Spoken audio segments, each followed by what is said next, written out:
Wrestling fans, freestyle season is just around the corner, and if you want to wear the same singlet that Kyle Dake, Yianni D, and Vito wore at the 2021 Olympic team trials, you can do that now by going to SpartanCombat.com and shopping their extensive list of freestyle singlets, and specifically the U.S. Trials limited edition singlet combo. Check it out now on SpartanCombat.com. My coach, Rich Nitch, he motivated me. He knew how to motivate me. He told me that he called down to Oklahoma, and he told him about me, and he told him that there was 100-some kids better than Melvin Douglas. We can endure anything and adapt and pivot and change. Wrestling gave us that ability. I would say nothing in life has impacted me more than the things wrestling has taught me in terms of self-reflection, resilience. Toughness.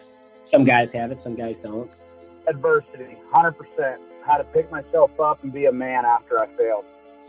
And everything that has shaped my life and where I'm at today would not be there without the values and basically the lessons I've learned through the sport of wrestling.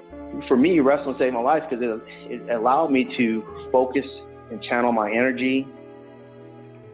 We're fortunate if you wrestled, because if you wrestled, natural talent helps, but it's 5% of the ingredient. It pales in comparison to heart and technique and effort. It humbled me, taught me humility. Nothing can humble you more than wrestling. I think it's the learning to adapt, right? You learn how to adapt, you learn how to solve problems. You know, if I look back at my time I spent wrestling, if it gave me one thing more than anything else, it's mental toughness. Ladies and gentlemen, you're listening to Wrestling Changed My Life. This is your host, Ryan Warner. Monday, February 7th. We're in the thick of the college season, but today we have a freestyle legend coming on the show, Melvin Douglas. Melvin was a 2-time Olympian, a 6-time world team member, a 1993 world champion, a 1989 World Silver, and a 2-time World Bronze Medalist. He also won 2 NCAA titles for OU in the 80s. A real legend, an innovator, someone who just dominated, walked out there with total confidence, and a conversation I really enjoyed having. So hope you enjoy it. Before we get to the interview, Fan of the Week goes to our friend Billy Ring, a father, a husband, a listener of this podcast. He loves Gable the Goat in the Smith series. Billy, thank you so much for tuning in. Greatly appreciate the support. As mentioned, folks, this episode is brought to you by Spartan Combat. Shop freestyle singlets at SpartanCombat.com. Now let's get to the episode with the pride of Topeka, Kansas, Melvin Douglas. Awesome. Melvin Douglas, thanks for coming to the podcast. We're going to talk a little old school with your career back in the Topeka days. You know, we'll talk OU. We'll talk, obviously, all the world championships. But I just wanted to start with the Tbilisi tournament. You won it. And just wasn't sure if that was your first time going or what the story was on that title. No, that definitely wasn't my first time going. No, I think that was my my third time going. You know, because usually it takes me 3 times before I win something. You know, the third time I'm gonna get it. But you know, I know that I was the 13th one to do it. 13th one only, and the last American to do it. Well, Dave Schultz did it twice, so right. So back then, though, were they still splitting up the pools where the one pool was only Soviets and then the other pool was everybody else? And in the finals, you would face the winner of that Soviet pool? Yes, it was. They still mixed it up. Wow. And yeah, I had to go through a lot of really. Well, I had to go through all the Soviets. That's what I did because, you know, it was a tough tournament. It's one of the toughest tournaments that I ever was in. So yes, and it was an honor to win it too. When you go to something like that, how long are you over there ahead of time for? They took us over there about a week before, you know, to get over there to get acclimated, you know, to get used to our cutting situation. We were over there about a week, just to hang out. And that's when you were. I bet. I was gonna say, like, you know, it's up in Siberia, and Just getting there, I'm sure, is a journey in itself. Oh, yeah. That was just a part of it. That was the experience. I didn't have to join the military to see the world. So that was a good thing about it. It was something that I would say probably 99% of Americans will never ever experience, So it was something. I bet. And that's when you were down at 180? Oh, yeah. Oh, gosh. That killed me, but yeah. You have some crazy cutting stories just from all the, just looking through your career, all the different ones. And then in 2000, you went up to, to 215 or 214, I think. But yeah, that's I was like, man, 180, that's crazy. Cause you made the Olympics the one weight up from that, right? Well, yeah, I made it at 198, 193, 93. Yes. 93 kilos. That's what I made that at. But 198, 180, that was a big cut for me. I was probably one of the biggest 80 pounders out there. But it didn't work out for me. How many, if we're 3 days before, how many over we're talking in the 10 category? 2 or 3 days? Yeah. Well, about 3 days, I'm probably about 12. I would cut from 10, I cut from 10 and I would just go and drop it off. I mean, I had it down to where I can get off 10 pounds, probably an hour and a half, so. Was that common back then? Yeah, it was common back then. You knew how to cut weight, you prepared yourself. I prepared my body. I prepared my body to be able to take off, 8 to 10 pounds, at that time, so. In like a single go where you plastic up and you go and by the time you're done, 10 off. Oh, you had to. Well, because back then we had to weigh in, even at nationals, we had to weigh in every day. It wasn't one weigh in and then wrestle 3 days. It was flat weight every night. Oh my gosh. So you wrestle maybe 9 pounds over your weight. And then at night, right after you get done wrestling that final match, you had to go cut weight. So yeah, it was hard. That's just a whole nother layer on top of all of it. It's like already a cutthroat tournament as it could be. Yes. Well, they made it even harder on you, if you cut that weight. So, nowadays, I loved it when I moved up. Trust me, when I moved up to the next weight, I was happy. I was a fat 93 pounder. So yeah. And you must have been feeling real good at in 2000 then. Well, yeah, it was actually 198. So I was feeling real good. I had to put on weight to move up to that weight. So, I had a good 2-3 years of not having to put plastics on. And it all started for you back in Topeka, Kansas. Your brothers were state champions, right? Yeah. I had my older brother Larry. He won state his senior year, and then my younger brother Terry, he won it his senior year. Me, I got it all 3. So. And I love the story of how your high school coach told you that Stan Abel had reportedly said there was 100 guys better than you, and it turns out it maybe wasn't even true. Yeah. Like you didn't even find out till later in life, right? Like 40 years later. I didn't find out, till 40 years later. I mean, on that. So what's the original story? Well, the original story was, when I was, wrestling in high school, going to junior nationals, I was wondering why nobody was really recruiting me. I was ready to go to Omaha, Nebraska.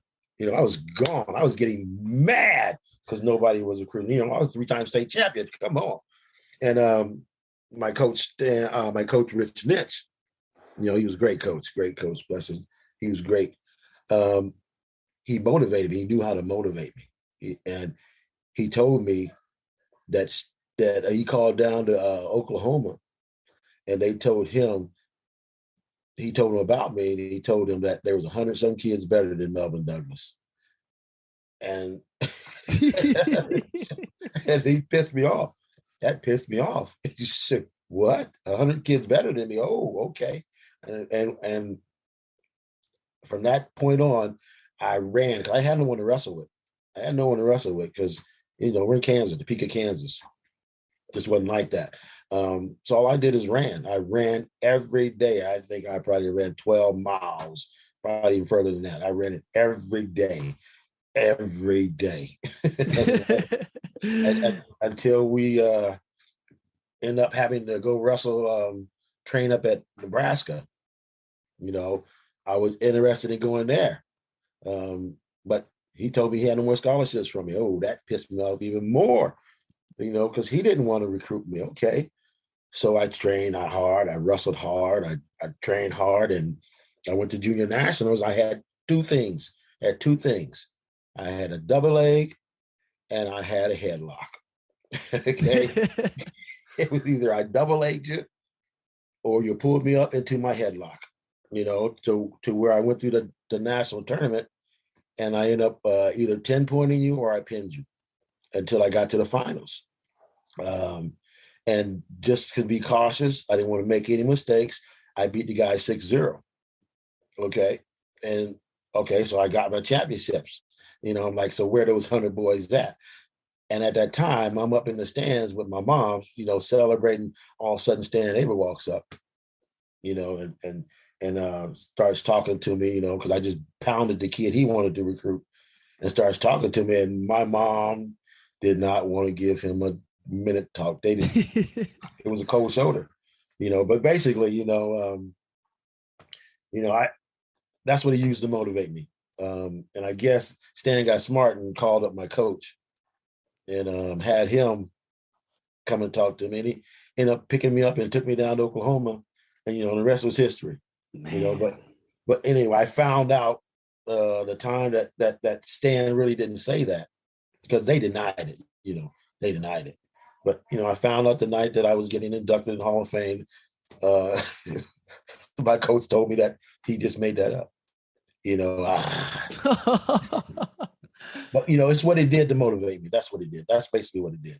It motivated me. So when he told you that, he goes, "Oh, Melvin, I got bad news. I talked to Stan, and he said there's 100 kids better than you."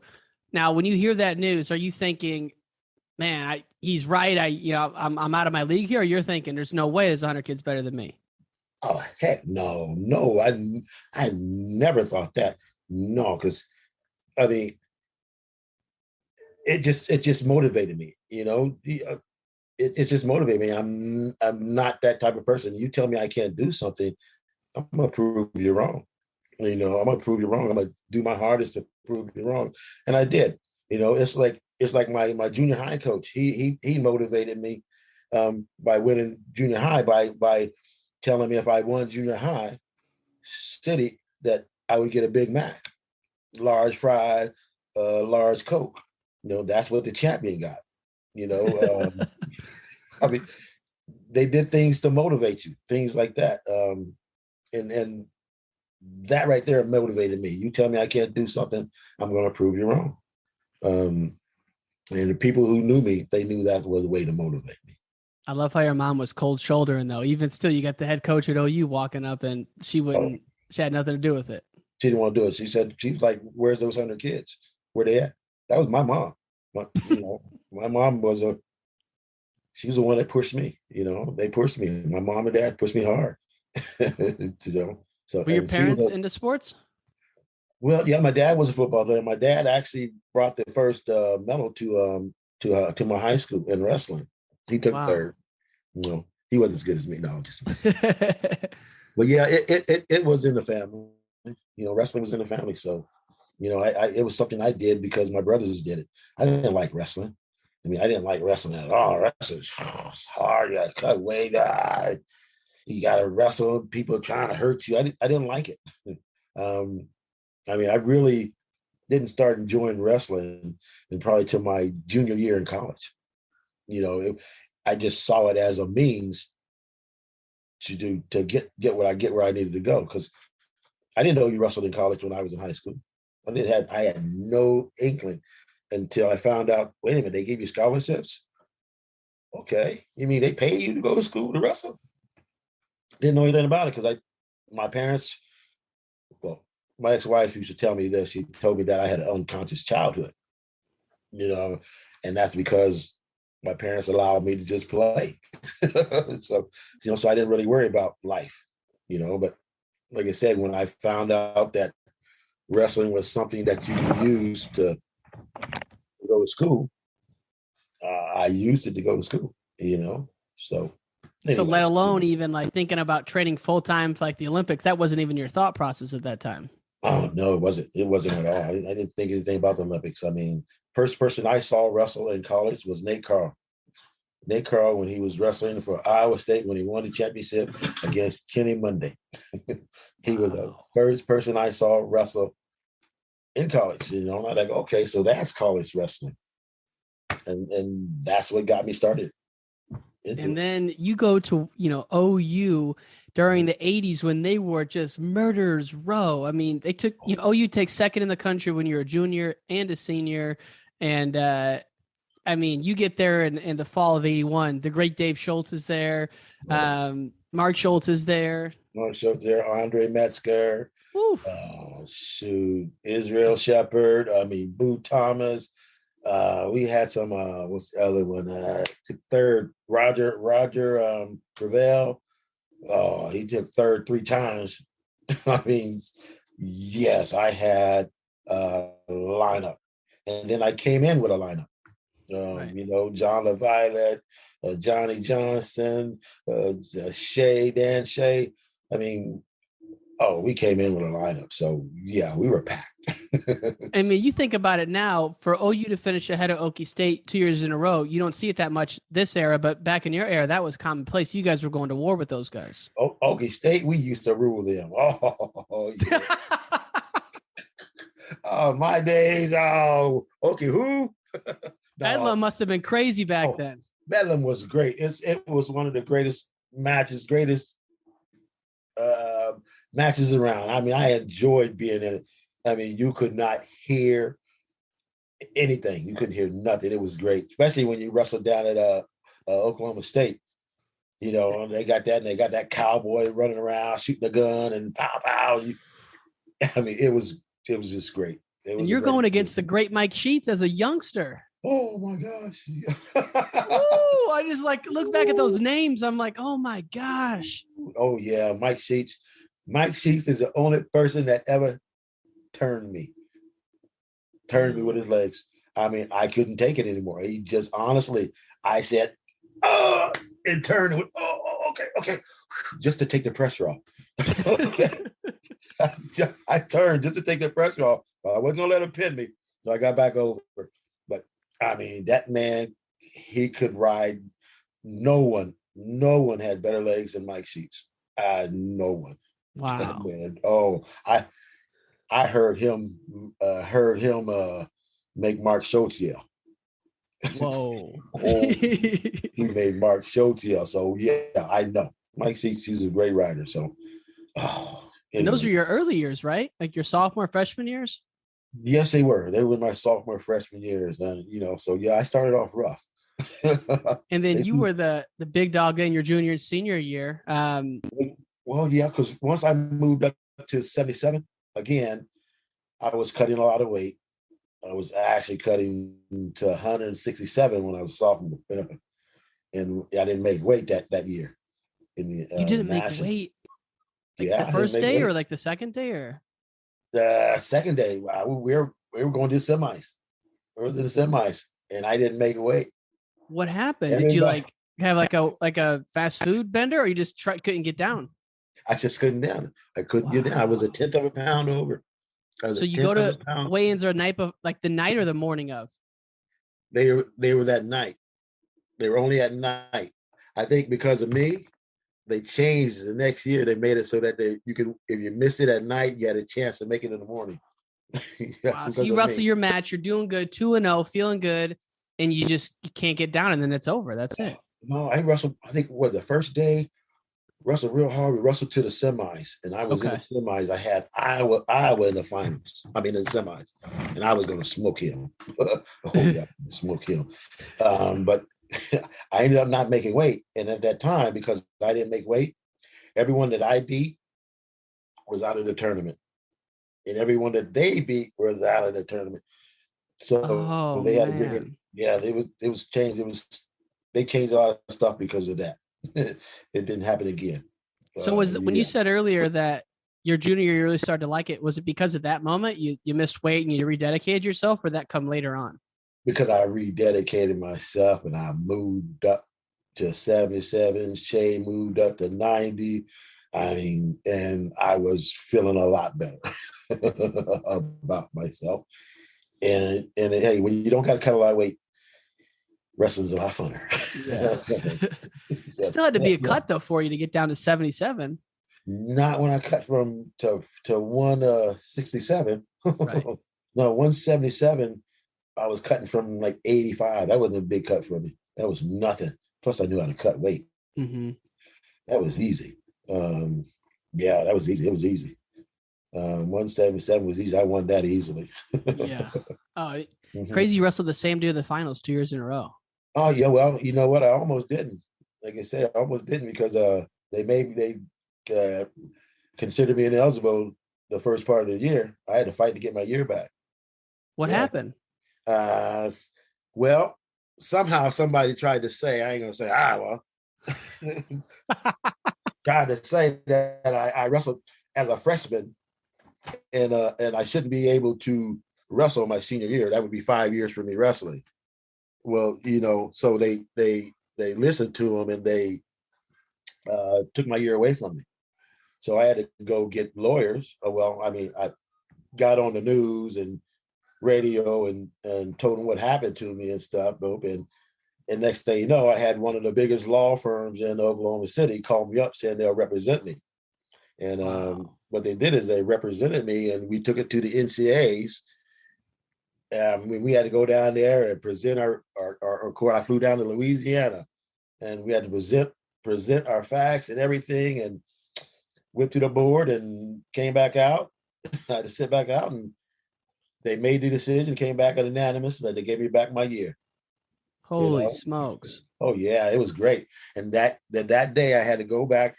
Well, I went and got a little drunk that night, but Stan told me to come back the next day. I had to come back and I had to make weight because I was wrestling the East-West All-Star. Mm-hmm. I just got picked. And I wrestled the number one guy from East-West. I don't know, some guy from Cal Poly. I spanked him. I'm sorry, but I spanked him really good. I was just letting everybody know that the champ is back. And, you know, it was great. It was great. Great comeback. Mm-hmm. And man, that's crazy that they took it away. And so what, it was kind of like treated as a redshirt year, basically? Well, they end up trying to say that my freshman year wasn't a redshirt year. And they was trying to say that it was actually a year for Got me. It. You know, but they had a rule in the book that stated that if you wrestle less than 10% of your varsity schedule or had no knowledge that if you quit at a certain time, you retain your year. Well, I had no knowledge that a rule was there. So I was able to get my year back because of that rule. That rule is no longer there. They took that rule out that it's no longer there.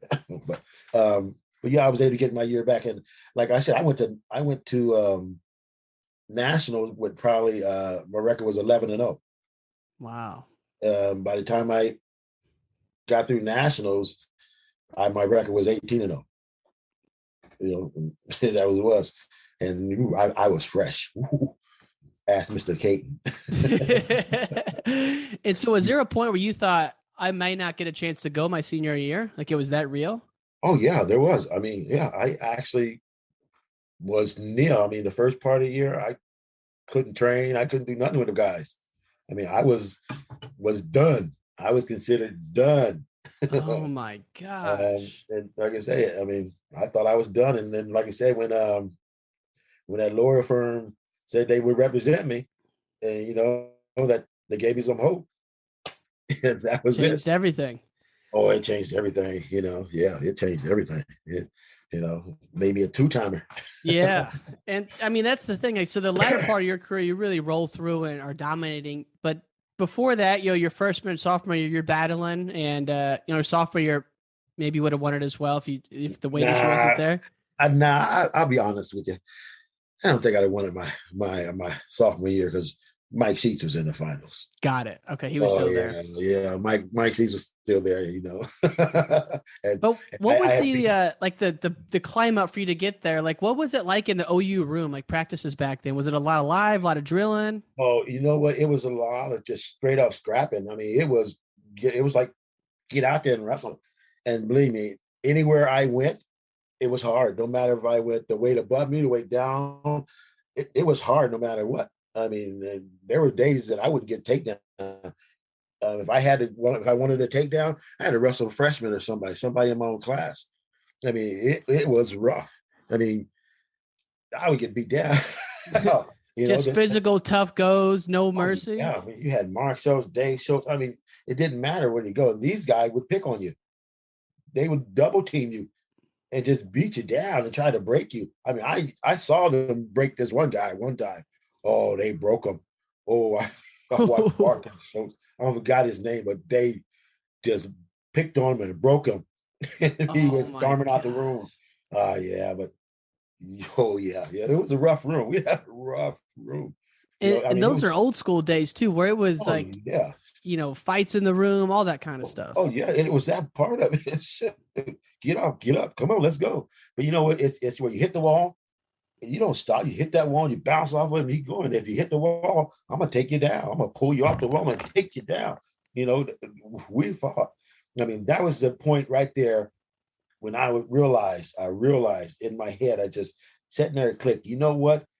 I'm just as tough as anybody in this room where he wouldn't have recruited me. And the moment I triggered in my mind, that's when I started becoming a threat to all those guys in that room. I mean, I was right there because I knew I was there for a reason. I mean, that room was tough. I mean, it didn't matter where you went, and I was glad I was a part of it. Oh, yes. I love how it's just something where, like, when you had that moment of clarity, nothing changed in your skill set. It was just you decided mentally that it was time. And that's it. And that's what it was.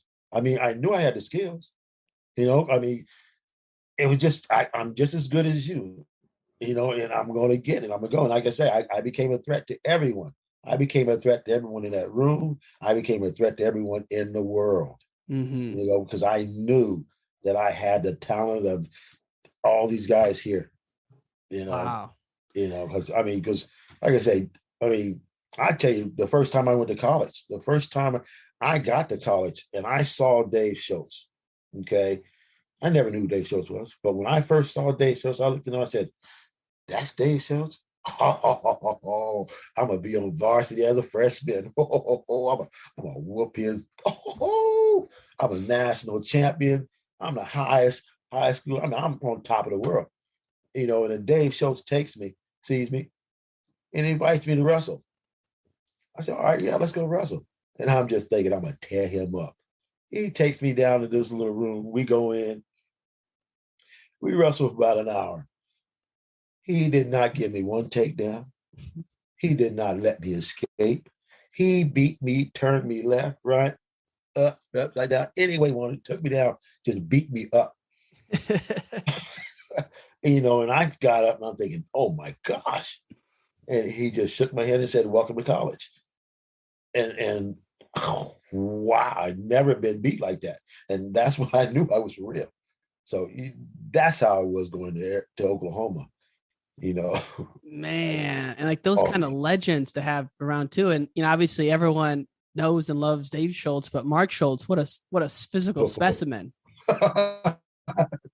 He was a Dave Schultz with muscles. That's all. That's a scary thought, isn't it? Oh gosh, that man had a back that was like, Mark Schultz was the only guy that I worried if he came out of retirement when I was wrestling. He's the only one I didn't want to come out of retirement because Mark Schultz was just a monster. He was. Oh my gosh. And everything you read about him is that he was just, as fierce as Dave was competitive, but he was like that all the time, like just that wild man. He was quiet. Mark was quiet. But oh God, that boy was just boom. And when he wanted to get you, he got you. I mean, one time I remember wrestling him. I had him at the Nationals. I remember wrestling him. And I got down, I took him down, and I'm up 3 points. I'm up by 3. And I'm thinking, okay, I got him. Okay, I just got to hold him off. there was like maybe about a minute left. And I thought I had him. And he just sucked me up and took me down and said, boop, boop. He said, all right, I'm done playing. I mean, Josh.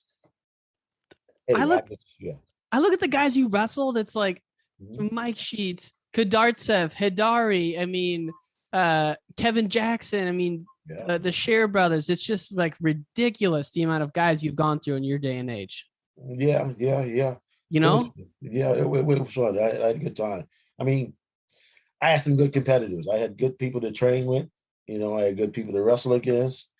You know, it was all. I mean, you know, Mike Sheets. I don't know if you know Van Arsdale. Mm-hmm. Mike Van Arsdale. He's someone I trained with. You know, someone I ended up having to wrestle off in the Olympic trials. But we trained together down here in Arizona. Oh, you did? Oh yeah, we were training partners. He was from Iowa State, right? Yeah, he was from Iowa State. When we trained for the Olympics, his job was to make it to the finals, and mine was, and we did. So, and we ended up beating. Wrestling each other. I mean, ended up wrestling Chris Campbell. You know, Chris Campbell. He was around in the crowd. He came back back in the '90s. He came back out too. He was back around. So those pictures of him on that, was it 90 or 91 world team when he came back? He came just back, chiseled. He was on the 90. I think it was a 90 world team. Yes. I mean, what an animal. Oh yeah.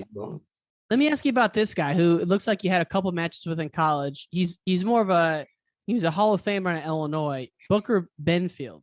Oh, Mr. This reminds me so much of like a John Smith wrestling a Gil Sanchez at the UNO Open. You guys battle at the St. Louis Open, and then the next day you have him in a dual meet, right? Oh yeah. Mr. Booker, we used to battle a lot. Oh yeah, we you know what, and we were good friends too. You know, we always battled, and you know what? Luckily, I came out on top all the time. But hey, we used to battle. I mean, he was one of my toughest matches in college. You know, he was. So the story goes, what you wrestled on the first time, he's a D2 guy, probably not even on your radar, and you wrestle him in the finals of the St. Louis Open, and he wins, right? And then the next day, you wrestle him in the duel, and like on Monday, you wrestle him in like an all-star meet or something. Exactly. I mean, I'm like, where the heck he come from? He was long. That's what he was. He was long, and he was built upper body. That's all he was. He just was long. Hard to wrestle. So big scraps whenever, like you guys would go to the wire. Oh yes, and we would, because I was short and he was tall. He was long. We would go to the wire. So once I found out about him, no more. No more. Like I said, he was tough, because you can't take him for granted. Right. Because Booker was tough. He was tough.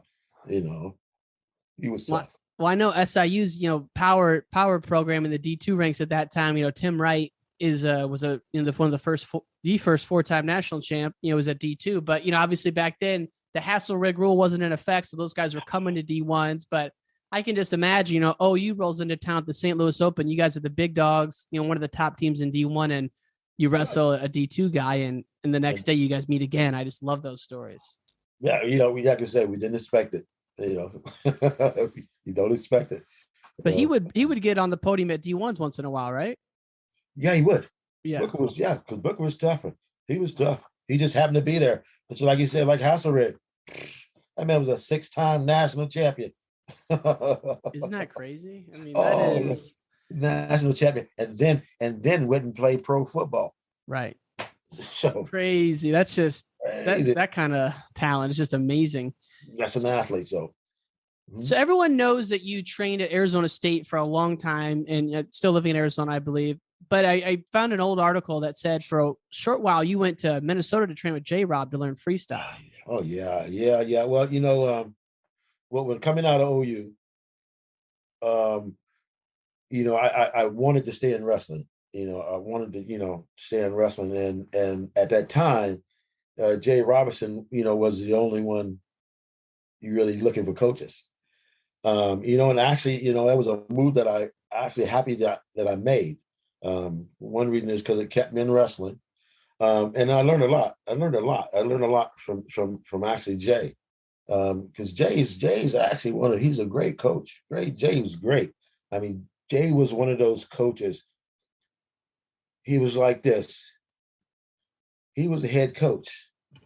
Where he was weak, he went and found people that were strong. He had Johnny Johnson, he had Ed Geezy, me, Zaleski, we had one other, but all of us and me, we were all there at that same time, coaching that squad, and that team went up. I mean, Jay was an excellent head coach.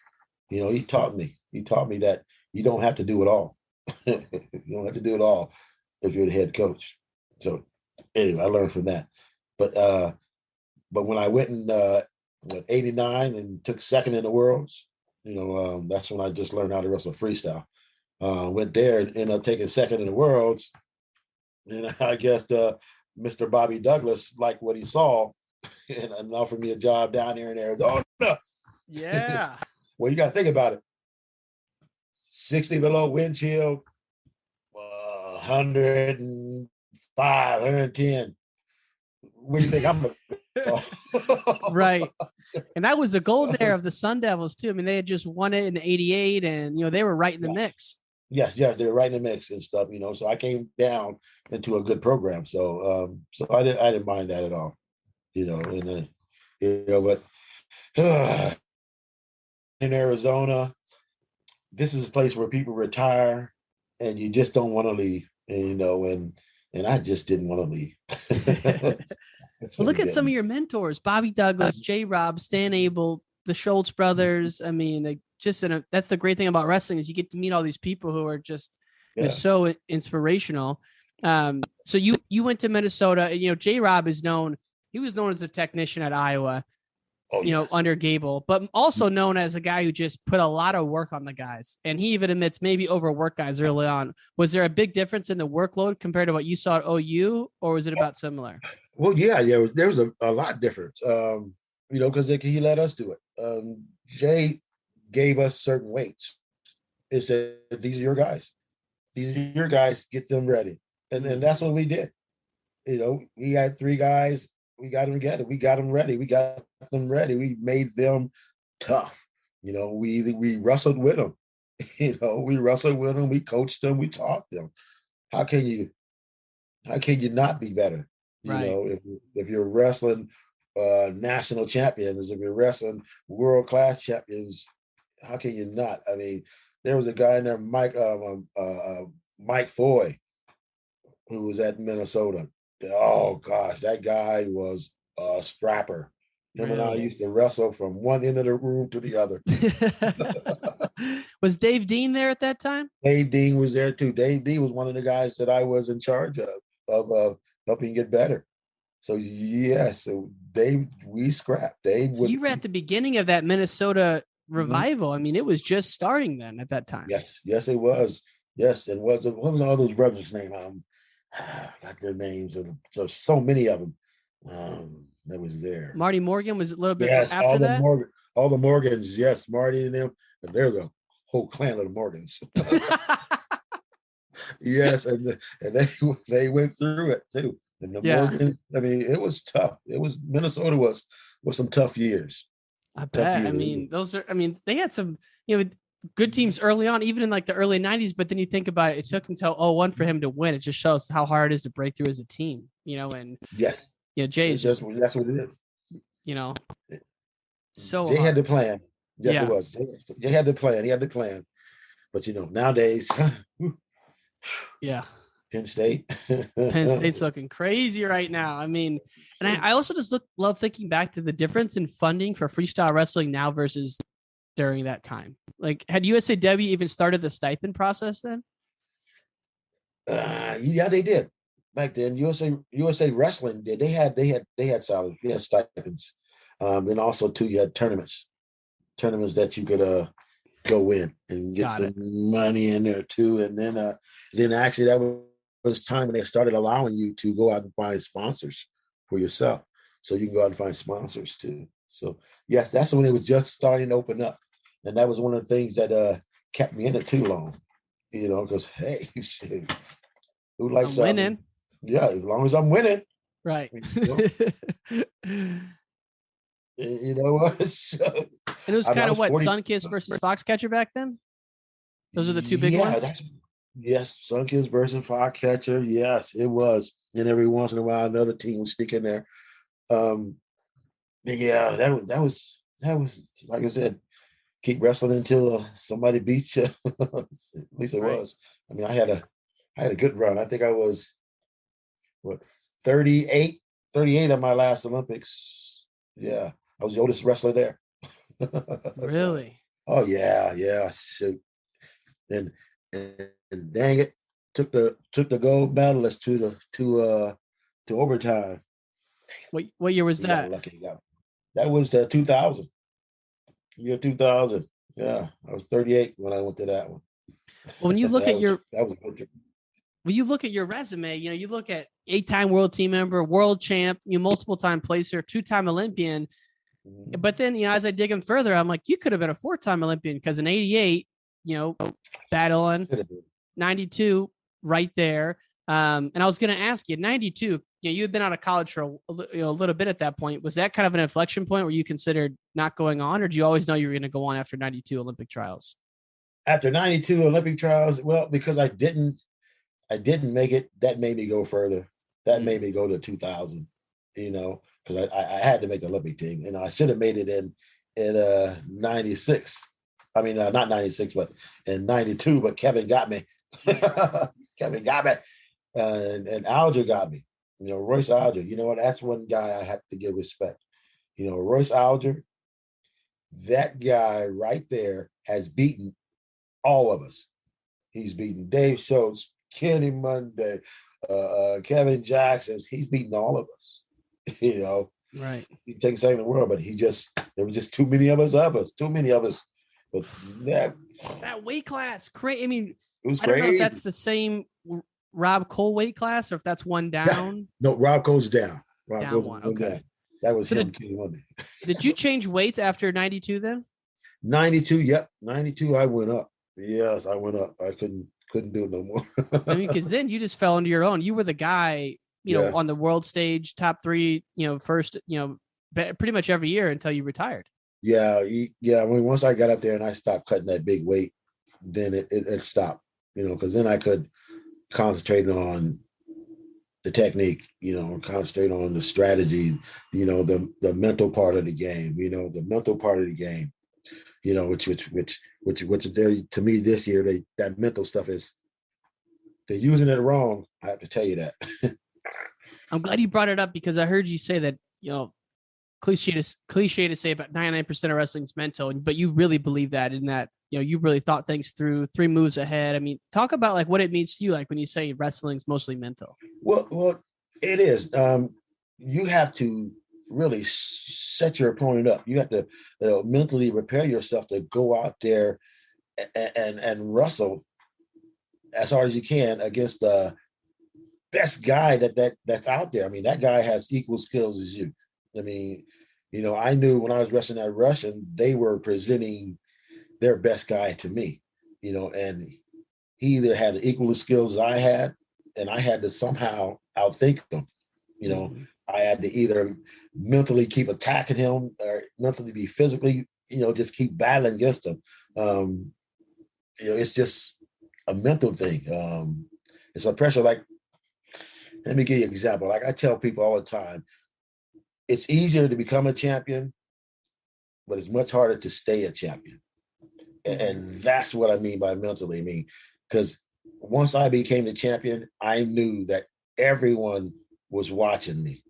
Everyone was filming me. Everyone was watching everything I did. And if I kept doing the same technique, same thing, that I was going to get beat eventually. Because that person was going to train just to beat me. I'll give you an example. Let's see, our Olympic champion, Mr. Burroughs.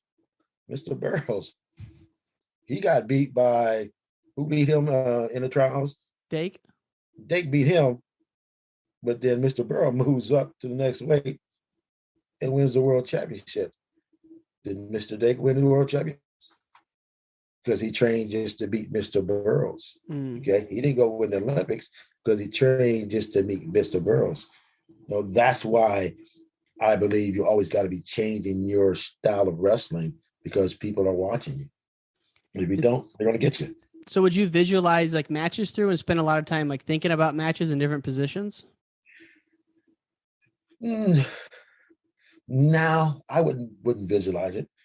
I would really just go out there and react to what they gave me because I knew I had so much arsenal. Like my defense, I knew exactly what I was going to fight. No matter what you shot, you were going to be fighting me in an outside single.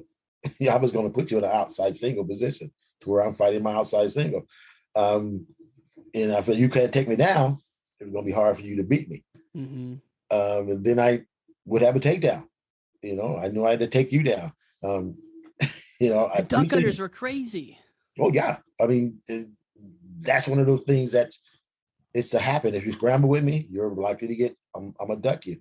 I got one time I got the greatest compliment in the world from what the heck was that? He told me that I was hard to scout. Greg Strobel. Okay. Mr. late Greg Strobel told me I was hard to scout. And that's because, like I say, I changed my offense all the time. Right. So anyway. And your approach to training though was unconventional for the time too, in the sense that, you've said, hey, if my body tells me not to go that much harder, I'm going to take the day off and listen. Versus back then, it was kind of like run your head into the wall, Gable style. But you were ahead of your time in that sense. It seems like to me, at least. No way. No way. Well, no. I heard you had gone to Cuba basically, and in '98 you go to Cuba, and you just kind of realized like maybe you're overtraining, or you just needed a break to kind of reset yourself. I did. Yes, I'd go to Cuba just to take a break because Cuba was warm, it had good wrestling. I didn't have to travel far. And because I'm one of those guys, I'm not going to give you a free match. I actually made it to the finals and forfeited to the guy in the finals because I didn't want to wrestle him. Royce Aldridge, I didn't want to wrestle him. That's a free match. I'm not going to give you a free match. When you wrestle me back then, it's going to count for something. Any of the top guys, I'm not going to give you a free match. And that's just the way you're thinking. If we're going to wrestle, it's going to be for something. So yeah. Got it. So it's just the way you thought back then. That's it. And man, I forget about, I don't forget about Royce, but being in your weight class and battling as well, because I didn't know exactly when you guys were scrapping. But that just shows you the depth back then. Oh yes, that is. It was. It was really deep, right? Like I said, I had it up, I had it down. We all scrapped. That's what made us good. That's what made us a good Olympic team. We had teams that would go overseas and we would dominate. We didn't get, no teams dominated us. I think if the Olympics, they gave out team medals, we'd all got gold because we were tough. Well, you look at 93, 95, Team USA wins the world championships, and that didn't happen again until 2017. And, it happened, like I said, twice in 3 years back then, which, it's just crazy to imagine. And we're really good now and we can't win one. We're close, but back then you guys won, like I said, 93, 95. It just shows you the caliber of those guys. Oh yeah. Thick. It was thick. That just shows you, we just, we were tougher then. No. Yeah. You know what? They're all the same. It's when you look at the guys you're probably scrapping with at your weight, Russia obviously, but Iran produces some great, upper weights. Oh, you talk about Iran. That was one of the greatest trips I ever had. Iran was great. Iran, they only had two sports, wrestling at that time and soccer. It was the only sports they had. And if you were a wrestler, you were known. And I got known over in Iran because I wrestled two of their greatest wrestlers, and then one of them I wrestled, like I said, in the World Championship in '93, Yeah, well, they got me. But yeah, Chardini, woo, we used to have some matches. Is that the guy who wrestled Kurt Angle? Okay. Kurt Angle for 220. I'm thinking of the guy who wrestled Hadartsev in the finals like 4 years in a row, I feel like. I can't think of Hadartsev, he wrestled, that's why I wrestled him too. He was a 8-time world champion, 2-time Olympian. Yeah.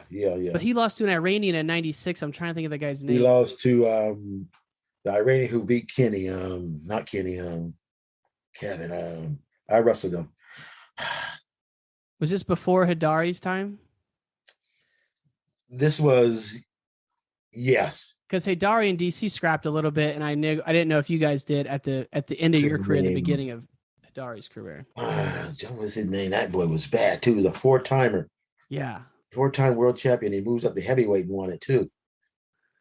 Jadidi. I can't remember his name. I remember Jadidi. All good. Yeah. But I'm glad you brought up the Iran trip, because that's when I look at this interview, that's definitely one of the things I wanted to hear everything about. It's like that kind of set the stage for us. What did you guys go over there for? Well, actually they went over there because Iran wanted to have the world championships there. They wanted to have the world championship in 98 there. I think it was 98. And a lot of the countries weren't comfortable. Okay, so they asked the United States to if they would send over a team to kind of, basically send over a dummy team. So our first one, we volunteered. Hey, I'm going. I was one of the first ones to go because throughout these tournaments, you get to meet them. You get to meet the wrestlers and stuff, and you kind of want to get to know them, and then you kind of want to know what their country's like. So, as soon as they said that they were looking for a team to go, I volunteered to go real quick. Boom. I mean, me, Zeke Jones, Kevin Jackson, Monday, we all just jumped on it. I found an old video of it's like a Associated Press video where you guys landed at the airport and oh my gosh. I think it was Larry Shakatano was one of the guys. He was giving an interview, then Zeke, then you, then KJ, and the people flocking you. It's like it's just like Michael Jordan going through the airport, basically. And that's what it felt like.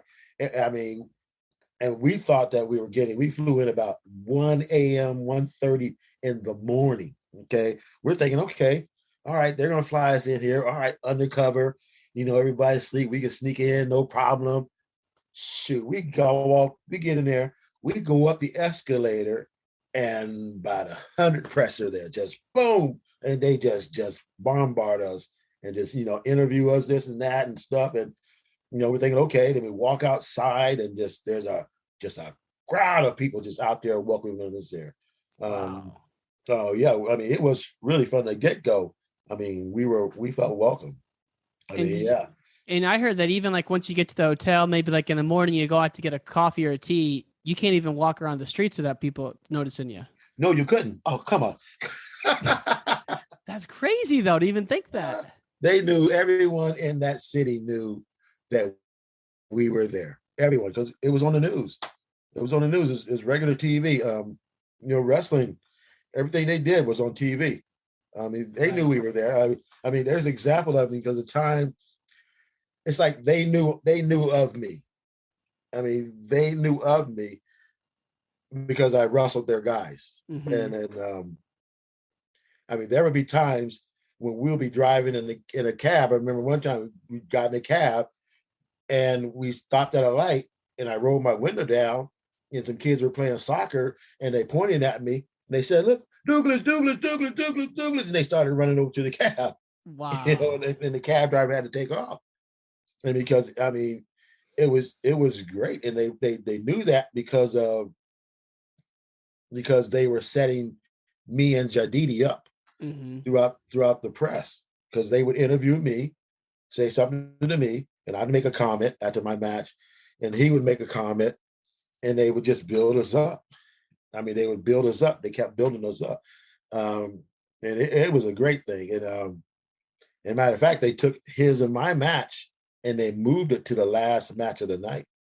What? Oh, yes. How loud was that place then? Oh, you couldn't hear. I mean, you could not hear. Oh, gosh. It was like, all right, finally, okay, basically, I'm just jump ahead. We both make it to the finals. I'm in the finals. He's in the finals. I'm back there when they finally, everybody gets to it. They come to our match, and I kind of like, sometimes when they're wrestling, I would walk out there like Kevin be wrestling. I'd walk out there just to look and stuff, just to see what it was. And they would start chanting and start just yelling, and just really just yelling because they saw me and stuff, and I go back in. Okay. Wow. I mean, it was such a great thing. And then finally they came to our match. And then I'd come walking out, finally they announced me, and they just started chanting my name. Douglas. I mean, and the whole arena is filled. I mean, it's filled everywhere. Even they were sitting on the steps. I mean, a fire chief would have had a panic. I mean, it was filled. It was great. And you just walk out and they're chanting your name. Even the president was there. Even the Ayatollah was there. Whoa. Their top religious guy was there. Oh, I mean, they got the horns. Oh, they got the horns. We're running around, and then all of a sudden he comes out. Jadidi comes out, and it just goes crazy. Just crazy. And I'm out there, and I'm just going, okay. All right, yeah. I like this, because it's one of those situations for me. One of those I can't do. Oh, so that just fires me up. And then we get out there, boy, and we start wrestling. Boom, boom, boom. And he comes at me, and next thing you know, I throw him. Boom! I throw him to his back, out of bounds. Boom! Come up. And they go, no points. I go, it's going to be one of those kind of matches. Was it a home job? Oh, yes. I said to myself, it's going to be one of those kind of matches. I'm going to have to work for this. But anyway, we got to battling, and stuff, and I take him down, and boom, and they go off. The crowds just go crazy. Then he gets up, and boom, then he takes me down, and then the crowd goes crazy, but then all of a sudden we're tired and we're battling. They just keep hitting me with, keep attacking him. I'm attacking him. They keep hitting me with stalling. Boom. Hit me with stalling. Boom. And put me down. Okay. I said, Did he get back up? He didn't turn me. Get back again. I'm going after him. And they keep hitting me with stalling. Boom. Boom. They put me down again. Okay. He didn't turn me. Okay. Now the whole time they're chatting Jadidi. Okay. Then I'm going at him again hard. And they put me down again. Oh my God. He didn't turn me again. Okay, by this time I'll come down again. By this time, they're chanting Douglas. They're no longer chanting Jadidi. They start chanting my name. And I just keep going at him. So we go into overtime. And we just keep mixing up, going at him again. And now I keep going again. They put me down again. Okay. And I'm going, and we're battling. And I tell myself, okay, they're not going to let me win this sucker. They're not going to let me win this one. So finally, I'm tired. And they put me down finally again. And I just let them turn me. Just to end it. But it was really it was a great experience. Like I say, because the way they just switched from chanting his name to chanting my name, and that right there told me right then and there that people, they were not for the country, they were for the sport.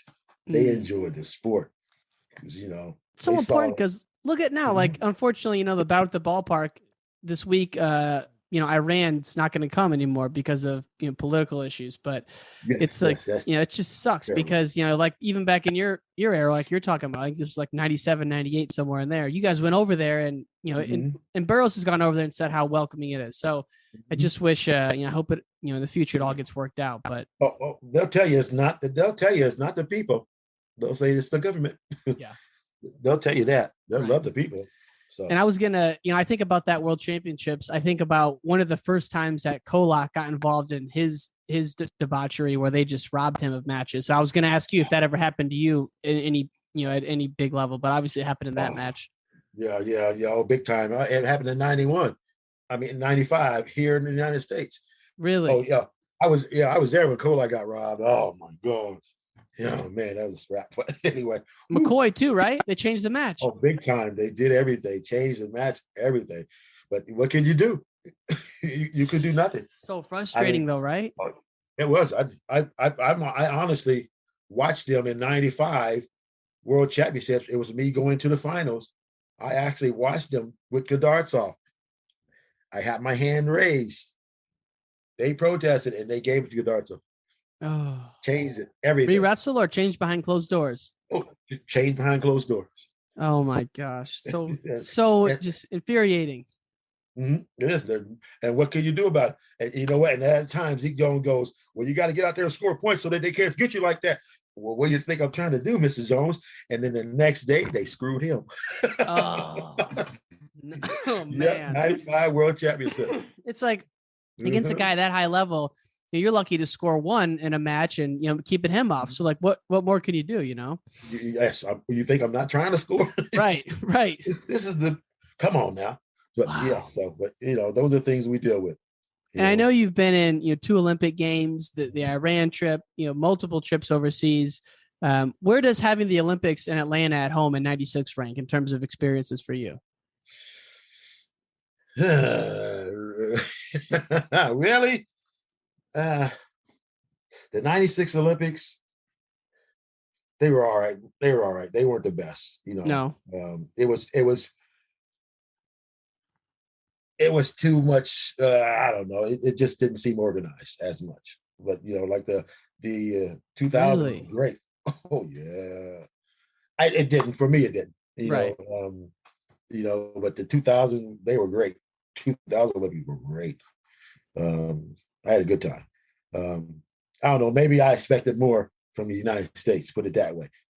Interesting. And in '96, I expected more.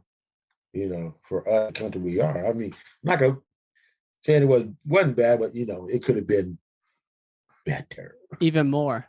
Yes. Even more. It should have been. Yes. Boom. Yeah, because it was in the same place they had the Worlds in '95, so you would think it would have been dialed in at that point.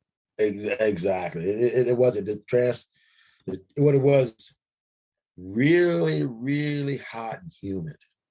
Really, the weather made it almost unbearable, and then traffic was hard. That's what it was. Traffic was hard. That's what it was. I don't think we were ready for the traffic. It was prepared for the traffic. Just sitting in those buses going back and forth. Yeah. Brutal. So I mean, well, I just I've heard a couple people say, having it in the home country, different kind of experience, and I appreciate the candor, though. You're just. I'll be honest with you. I can speak the language, but it just I expected more, and then it just anyway. Let me put 2000 though, a little bit different. 2000, the whole city was ready. They were really ready. They were that whole city was ready. From open ceremony till closed. It was open. If you were an athlete, you had a key to the city. So that's what it felt like. And even that training camp over there, I think you guys were up at like the Australian Wrestling Federation for a couple weeks ahead of time. Wow, yeah, we were over there. We were there for a minute. Yeah, so it was a good experience going over there. And even though I got to have my parents were able to go too, so yes, that's awesome. But as you look back, I know we've been talking for about an hour, so we'll wrap up here. But in terms of incredible career, one of the most accomplished of all time. If you look back now and you look at guys who are trying to make that jump from college wrestling to the world stage, like what are some common mistakes or some things that you look back and you did that you think helped you make you successful in that sense that maybe a lot of guys aren't doing now? I mean, just kind of tapping into your coaching a little bit in terms of what you've seen. As far as technique wise, as just and like training and approach too, like right now we're seeing a lot of specialization in sports with young kids and, all of that. Well, I mean, on a world level, you got to learn to wrestle. How I say it, like a European style, I call it. They don't use energy. They don't waste energy. Put it that way. I learned to wrestle right in front of you. like I said, my philosophy, I've learned that you got to be able to take somebody down, and you got to be able to stop them from taking you down. You know, that's what I've been learning throughout my periods. You know, if I just got better on my feet, you know, if I knew the things now, if I knew the things then, what I know now, I'd have been a world champion, Olympic champion, all those things. You know, just get good on your feet, and be able to escape from anybody. And you can be, like I said, you can be a world champion, Olympic champion, you know, state champion, city champion. You know, those are things that I've learned that I wish I'd have knew then. And it seems like you were open to change your whole career too, which a lot of, you know, some great athletes, they get there and they're unwilling to change, but you were open to changing your style, your approach, you know, as you move through the international ranks. Well, I knew if I wanted to stay on top, I had to change. You know, I couldn't keep shooting the same double. Eventually somebody's going to learn to stop it. You know, so, and I knew if I wanted to stay on top, I had to change, you know, mentally and physically, because, you know, it's a mental pressure, you know, and that pressure comes when you're competing, you know, it comes when you're competing. So that's why I was mentally tough. Man, were you ever just going, every time you go out there, you knew that you were just confident, feeling good, and you know, had no doubts in your abilities. And God, it's just fun to go back and watch some of those matches. I probably watched 4 or 5 of them just getting ready for this one. So, Thank you, sir. Man, it's been an honor. Melvin, I just really want to say thank you for coming on the show, man. I had a lot of fun just talking wrestling, going down memory lane a little bit with you. Oh yeah, you did. You took me down memory lane. You did. You know, like I said, I grew up in an era when, you know, we learned a lot, you know, and hopefully we set ways for the other guys, you know, No ways. doubt. Okay? I mean, if you look at the team now, like look at, you know, it's just crazy how you know, we're getting to that depth. I feel like you guys had in that in the early 90s, you know, some really good guys and, you know, a lot of funding behind it. So it's fun to watch Team USA right now. Oh yes, it is. It is. Oh, they got me ranked number 30. I saw that. I saw that. I said 30. Oh, yeah. Okay. Let's get him in. What they want to get me, I'll take it. You know, take it and run with it. I'll take it and run with it. That's what they're gonna give me. All right. Awesome, all right. Well, thank you, boss. Thanks, Melvin. Take care. You too now. Wrestling fans, freestyle season is just around the corner. And if you want to wear the same singlet that Kyle Dake, Yianni D, and Vito wore at the 2021 Olympic team trials, you can do that now by going to SpartanCombat.com and shopping their extensive list of freestyle singlets, and specifically the U.S. Trials limited edition singlet combo. Check it out now on SpartanCombat.com.